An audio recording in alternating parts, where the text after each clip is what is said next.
Hello friends, नमस्कार। स्वागत है आप सभी का आपके अपने यूट्यूब चैनल डीएलएड क्लासेस में।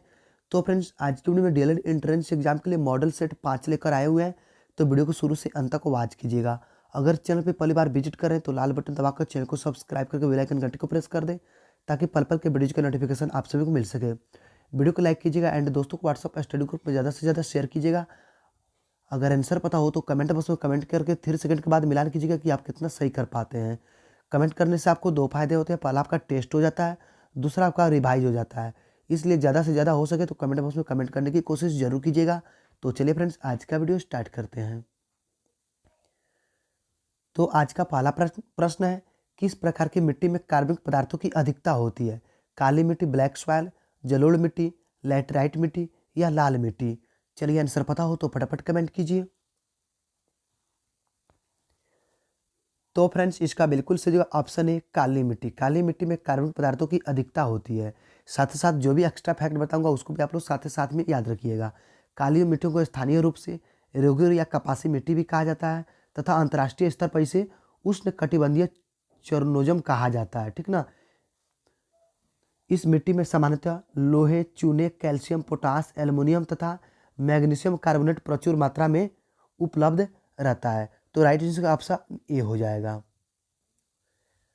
नेक्स्ट क्वेश्चन है फ्रेंड्स, किस फसल के लिए पानी की अधिकता आवश्यक है लेकिन जमाव नहीं? धान, जूट, चाय या मूंगफली? चलिए, आंसर पता हो तो फटाफट कमेंट कीजिए। तो फ्रेंड्स, इसका बिल्कुल सही ऑप्शन सी चाय। चाय फसल के लिए पानी की अधिकतम आवश्यकता होती है लेकिन जमाव नहीं। चाय की खेती के लिए 150 से 250 सेंटीमीटर वर्षा की आवश्यकता होती है, लेकिन भूमि का ढालू होना आवश्यक होता है, ढालूनामा होना आवश्यक होता है। यह पर्वतीय ढाल पर लैटेराइट मिट्टी का मुख्य फसल है। चाय की खेती के लिए 20 से 30 डिग्री सेल्सियस तापमान की आवश्यकता होती है। ठीक, तो इसका राइट आंसर ऑप्शन सी हो जाएगा, चाय। नेक्स्ट क्वेश्चन है, मौलिक कर्तव्यों को संविधान में सम्मिलित किया गया, इसका प्रयोजन है मौलिक अधिकारों के दुरुपयोग पर रोक, मौलिक अधिकारों को और अधिक सार्थक बनाना, विनाशक एवं असंवैधानिक गतिविधियों को नियंत्रित करना या कार्यपालिका की बढ़ती शक्ति को नियंत्रण रखना? चलिए, आंसर पता हो तो फटाफट कमेंट कीजिए। तो फ्रेंड्स, इसका बिल्कुल सही ऑप्शन में मौलिक अधिकारों को और अधिक सार्थक बनाना। राइट आंसर ऑप्शन बी हो जाएगा। नेक्स्ट क्वेश्चन है, राष्ट्रपति का अभिभाषण तैयार किया जाता है राष्ट्रपति के विशेष सचिव द्वारा, संसदीय मामलों के मंत्री द्वारा, लोकसभा के स्पीकर तथा राज्यसभा के सभापति द्वारा संयुक्त रूप से, या प्रधानमंत्री और उसके मंत्रिमंडल द्वारा? चलिए, आंसर पता हो तो फटाफट कमेंट कीजिए। तो फ्रेंड्स, इसका बिल्कुल सही ऑप्शन डी, प्रधानमंत्री और उसके मंत्रिमंडल द्वारा राष्ट्रपति का अभिभाषण तैयार किया जाता है। लोकसभा गठन के पश्चात उसकी पहली बैठक एवं संसद की वर्ष की पहली बैठक में राष्ट्रपति संसद की संयुक्त बैठक को संबोधित करते हैं, जिसे अभिभाषण कहा जाता है। राष्ट्रपति का अभिभाषण संघ के मंत्री परिषद द्वारा तैयार किया जाता है। तो राइट आंसर ऑप्शन डी हो जाएगा। नेक्स्ट क्वेश्चन है, टर्की की राजधानी कहाँ है? अंकारा, अम्मान, तेहरान या बेरूत? चलिए, आंसर पता हो तो फटाफट कमेंट कीजिए। तो फ्रेंड्स, इसका बिल्कुल सही जवाब ऑप्शन है अंकारा। टर्की की राजधानी अंकारा है। टर्की यूरेशिया में स्थित एक देश है। यहाँ की मुख्य भाषा तुर्की है। यह संसार का एकमात्र मुस्लिम बहुबल देश है जो धर्मनिरपेक्ष है। राइट आंसर ऑप्शन ए हो जाएगा। चलिए, नेक्स्ट क्वेश्चन। नेक्स्ट क्वेश्चन है, इंडिया डिवाइडेड के लेखक कौन थे? मौलाना अब्दुल कलाम आज़ाद, महात्मा गांधी, सी राजगोपालचारी या डॉक्टर राजेंद्र प्रसाद? चलिए, आंसर पता हो तो फटाफट कमेंट कीजिए।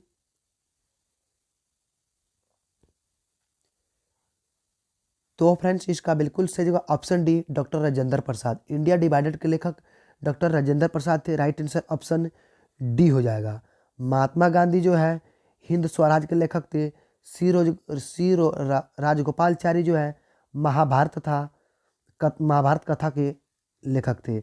और मौलाना अब्दुल कलाम आज़ाद जो है इंडिया मीन्स फ्रीडम के लेखक थे।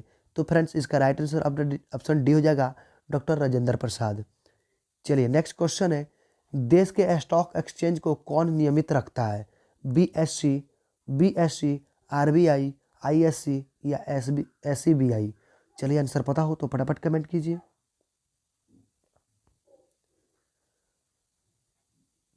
तो फ्रेंड्स इसका बिल्कुल सही जवाब ऑप्शन डी, एसईबीआई। देश के स्टॉक एक्सचेंज को एसईबीआई नियंत्रित रखता है और इसका जो स्थापना है 12 अप्रैल 1988 ईस्वी को किया गया था।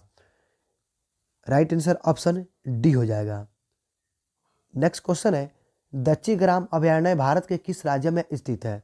जम्मू कश्मीर में, महाराष्ट्र में, हिमाचल प्रदेश में या उत्तराखंड में?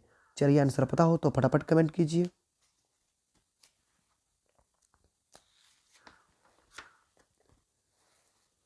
तो फ्रेंड्स इसका बिल्कुल सही जवाब ऑप्शन है जम्मू कश्मीर। दच्ची ग्राम अभयारण्य भारत के जम्मू कश्मीर राज्य में स्थित है। राइट आंसर ऑप्शन ए हो जाएगा। नेक्स्ट क्वेश्चन है, वियना ऑस्ट्रिया किस नदी के किनारे बसा हुआ है? डेन्यूब, टाइबर, जेम्स या हडसन? चलिए आंसर पता हो तो फटाफट कमेंट कीजिए।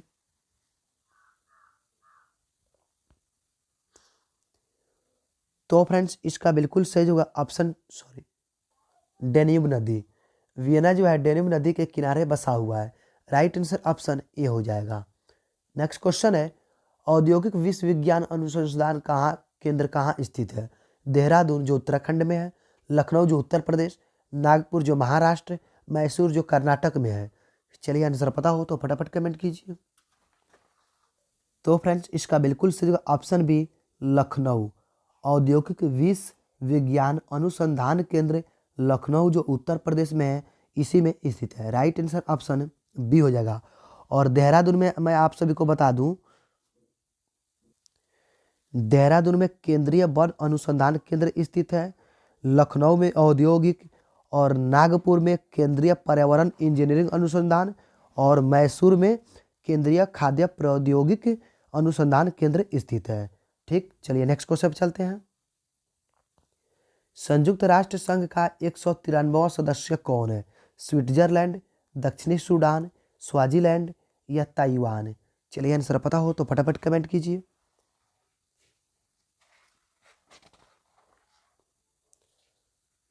तो फ्रेंड्स इसका बिल्कुल सही होगा ऑप्शन बी, दक्षिणी सूडान।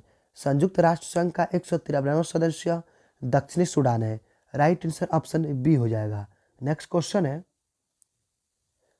टिहरी डैम किस नदी पर स्थित है? अलकनंदा, भागीरथी, यमुना या मंदाकिनी?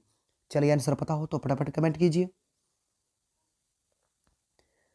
तो फ्रेंड्स इसका बिल्कुल सही ऑप्शन बी, भागीरथी।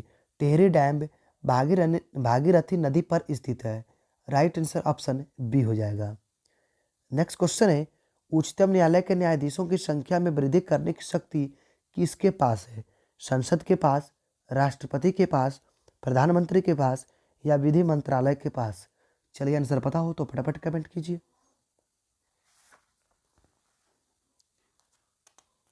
तो फ्रेंड्स इसका बिल्कुल सही ऑप्शन है संसद के पास। उच्चतम न्यायालय के न्यायाधीशों की संख्या में वृद्धि करने की शक्ति जो है संसद के पास है। राइट आंसर ऑप्शन ए हो जाएगा। नेक्स्ट क्वेश्चन है, भारतीय संविधान के किस भाग में संघीय न्यायपालिका का उल्लेख है? भाग 2 में, भाग 3, भाग 4 या भाग 5 में? चलिए आंसर पता हो तो फटाफट कमेंट कीजिए। तो फ्रेंड्स इसका बिल्कुल सही ऑप्शन डी, भाग 5 में। भारतीय संविधान के भाग 5 में संघीय न्यायपालिका का उल्लेख है। राइट आंसर ऑप्शन डी हो जाएगा। नेक्स्ट क्वेश्चन है, पोंगल पर्व किस माह में मनाया जाता है? मार्च में, सितंबर में, अक्टूबर में या जनवरी में? चलिए आंसर पता हो तो फटाफट कमेंट कीजिए।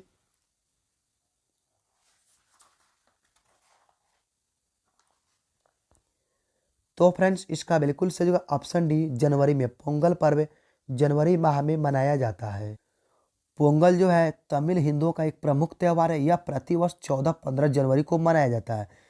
ठीक ना, राइट आंसर ऑप्शन डी हो जाएगा। और इसको जो है आप लोग मकर संक्रांति या खिचड़ी के रूप में भी जाना जाता है। तो इसका राइट आंसर ऑप्शन डी हो जाएगा। नेक्स्ट क्वेश्चन है, सिंधु घाटी सभ्यता की लिपि क्या थी? ब्राह्मी, द्रविड़, हड़प्पा या भाव चित्रनात्मक? चलिए आंसर पता हो तो फटाफट कमेंट कीजिए।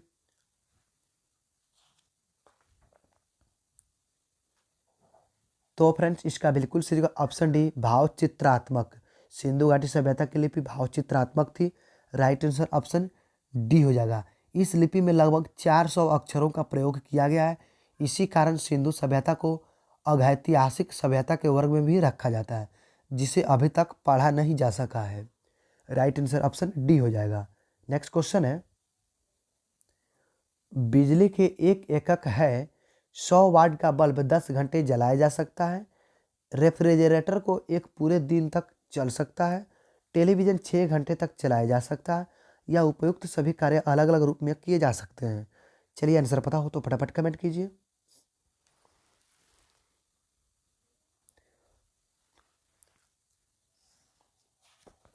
तो फ्रेंड्स इसका बिल्कुल सही होगा ऑप्शन ए, 100 वाट का बल्ब 10 घंटे तक जलाया जा सकता है बिजली के 1 किलो वाट घंटा से। राइट आंसर ऑप्शन ए हो जाएगा।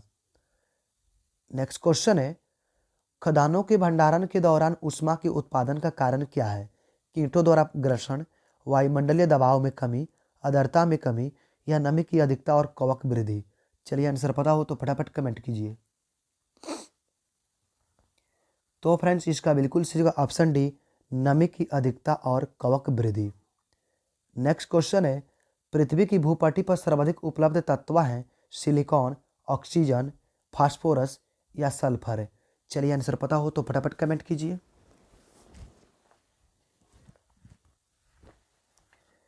तो फ्रेंड्स इसका बिल्कुल सही होगा ऑप्शन बी, ऑक्सीजन। पृथ्वी की भूपट्टी पर सर्वाधिक उपलब्ध तत्व ऑक्सीजन है। राइट आंसर ऑप्शन बी हो जाएगा। नेक्स्ट क्वेश्चन है फ्रेंड, प्रोड्यूसर गैस क्या है? CO+N2, CO+H2, CH4 या CO2? चलिए आंसर पता हो तो फटाफट कमेंट कीजिए।